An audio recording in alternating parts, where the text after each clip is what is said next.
कजरी गा के हम सुनावा तनी।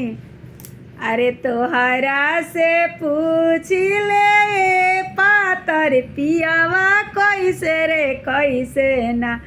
हो रहेला परदेसवा कैसे रे कैसे ना हो रहेला परदेसवा कैसे रे कैसे ना दिन भर करीले साहेब के नौकरिया साझु के बेड़िया ना हो सोइले मालिन गोदिया साझु के बेड़िया ना हे सोइले मालिन गोदिया साझु के बेड़िया तोहरा से पूछिले पातर धनिया कैसे रे कैसे ना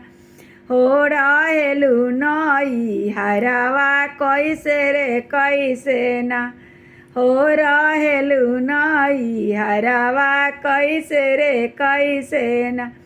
दिन भर खेलिले सखी सबके संगवा साझु के बेड़िया ना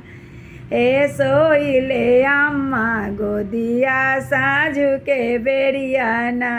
हे सोइले अम्मा गोदिया साझु के बेड़िया ना।